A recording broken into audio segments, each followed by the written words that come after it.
Sixers Summer League in Vegas is officially underway. No VJ Edgecombe, still out with injury, but today we get an update from the man himself. Also, one familiar Sixers face could be back up for trade. So should the team go out and reacquire him? What would it take? Is it realistic? And does it make this team better? We're going to talk about all of that and more coming up, but welcome in to Philly Take with RB.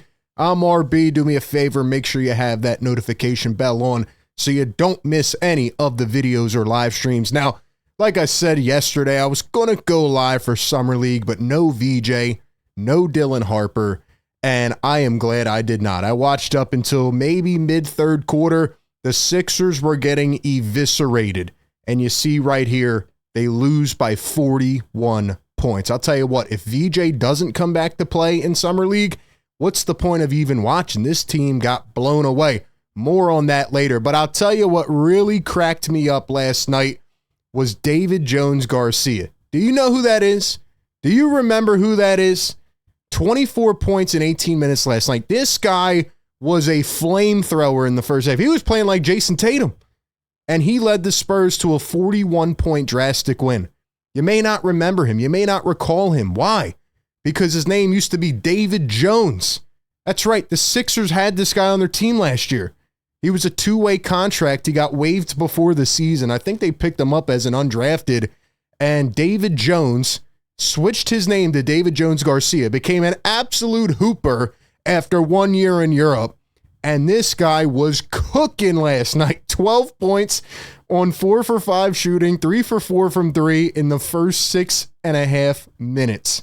A forward, 6'6". I mean, you can't make this stuff up. Now, at the end of the day, is this guy going to go on to have a great NBA All-Star season? Probably not, right? This is Summer League, but you have to admire the growth. I heard Tim Legler on the broadcast last night talking about David Jones, saying he's been the most impressive Summer League player.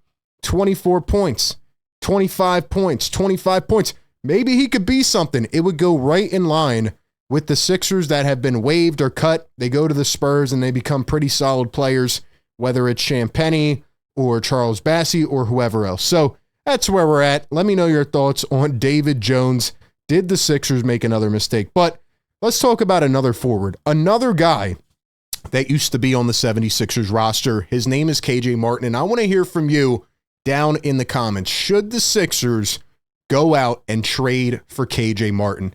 I'm going to give you my thoughts on the other side. We'll talk about whether this is realistic, but real quick, a shout out to our sponsor of today's video. Do you ever look at your to-do list and get overwhelmed with everything piling up throughout the day? Well, that's where IndaCloud comes in, where you can literally be in the clouds. A quick gummy turns the overwhelm spiraling into cozy and calm, and shout out to them for sponsoring today's video. IndaCloud makes legal hemp-derived products that are actually good, not those mystery edibles your roommate throws into the air fryer. We're talking about gummies that are strong, tasty, and get the job done. All of their products are third-party lab tested and 2018 Farm Bill compliant. Every order is shipped discreetly right to your house so your mailman doesn't judge you and neither does your roommates. Let me tell you, they sent me some products to try and they're incredibly distinct and unique. A couple that opened my eyes were the orange soda gummies, the Bliss gummies that are infused with melatonin to help you get a strong night's rest, and even a gummy-infused candy rope. Yes, that's right, reminiscent like the old Nerds ropes back in the day to help you take off the edge. So if you're 21 or older, go over to indacloud.co right now, use the code PhillyTake, and get 25% off plus free shipping on your first order. That's indacloud.co, code PhillyTake to get 25% off plus free shipping. You know what to do. Float above the stress and vibe out with IndaCloud. All right, so we get this report from Evan Sideri. He says the Jazz are open to trading KJ Martin, who is on a non-guaranteed $8 million expiring contract. KJ averaged 6.4 points and 2.9 boards off the bench this season. A future second-round pick would likely get a deal done for Utah as they aim for a top 2026 draft pick. I'll be honest, man, what the Utah Jazz are doing right now should be investigated. Like, they are literally clearing their entire roster. The season hasn't even started. The preseason hasn't even started. And they're already officially tanking for next year, which they came into the offseason during a press conference and said they were not going to do. So they draft Ace Bailey. They have all these young guys, and they're already trying to get the top pick next year. because he is also from Utah as well. So they would like to keep him home. But nonetheless, KJ Martin is a guy that is absolutely expendable. Like we just said, $8 million expiring contract should the Sixers go out and make this trade. In my opinion, it doesn't hurt.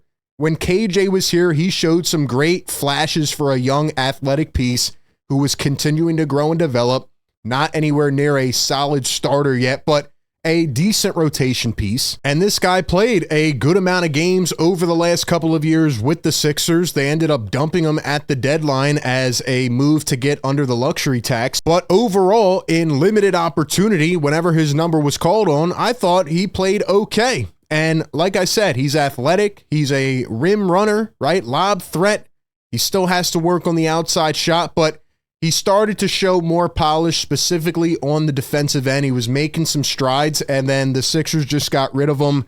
He had a few injuries here and there, and I think he was traded multiple times. Then he ends up in Utah, and Utah is obviously trying to tank like the Sixers were this season.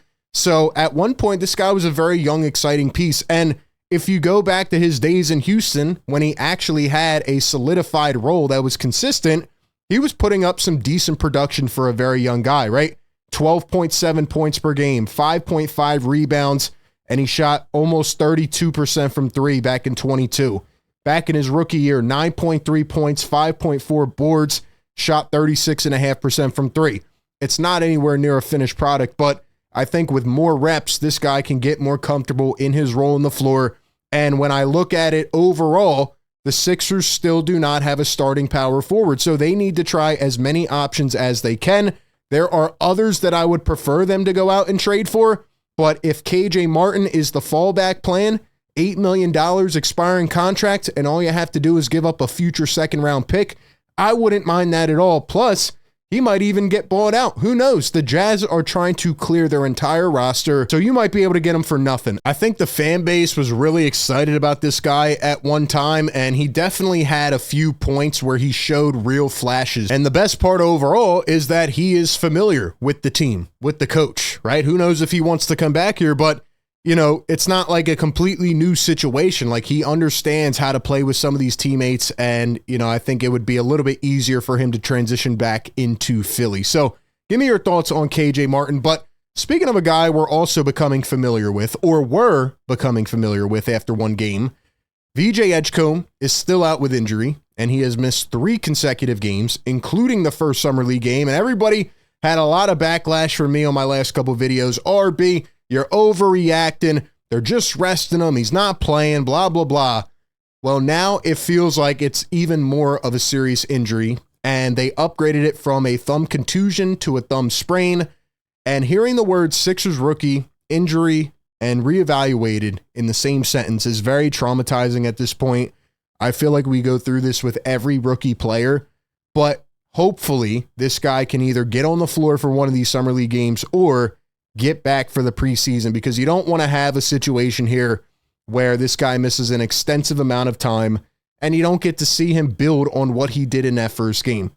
Here was VJ last night hanging with Jared McCain. Good for team morale, right? Team chemistry. I like the fact these guys are getting comfy with each other. But VJ Edgecombe also spoke to the broadcast, and he said his thumb is getting better. He hopes to play in Summer League, and Sixer fans are worried that another injury to a first-round draft pick is on the horizon. Now, again, it's just the curse at this point. It's frustrating. It's annoying. I'm not mad at VJ. I don't know how he got hurt. They never talked about it. Maybe he was on one of those dunks, or I don't know. But he was out there shooting around with the team before Summer League, so maybe, just maybe, he will be okay. I mean, obviously, you don't want him to get an even worse injury, right, and get into the season, and he's missing time. You need this dude. You really, really need an addition here, and you need him to be on the floor and be healthy. So I'm personally cool with keeping him out of Summer League. It's just annoying because you saw him play one game, and it was like a new life with this team and the fan base, and all of a sudden he's out again. Ultimately, it'll come down to the health of Joel Embiid, Paul George, and all them. But for once, let's see our rookie actually stay healthy and play. They said he's working with the medical staff, which, again, how much can you really trust the medical staff? But ultimately, I like the fact that he keeps a positive attitude and he keeps his head high. And once again, he's always mature. They talked to him on the broadcast last night, a few minutes. He was asked how he wants to impact the Sixers this season. He says, quote, go out there and play hard, play defense, make wide open shots, and impact the game.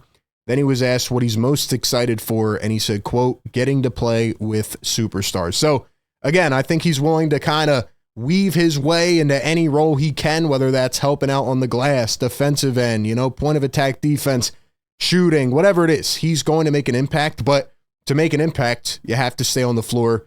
And it just sucks that after one game, right, and all the hype, all the excitement. Last night we saw Cooper Flagg go up against Bronny James, and then you get the night game at 10 p.m., and Dylan Harper and VJ Edgecombe both dealing with injury and don't play. So hope and pray that this guy comes back fully healthy and he's good to go soon. And we'll see, just like another, normal case of the Sixers rookie injury. We'll see how long it takes, who knows. But give me your thoughts down below. What should the Sixers do? Should they go out and make a trade for a power forward like KJ Martin? Give me your thoughts down below. Appreciate everybody for tapping in. As always, be sure to like, comment, and subscribe, and I'll catch you on the next one. Peace.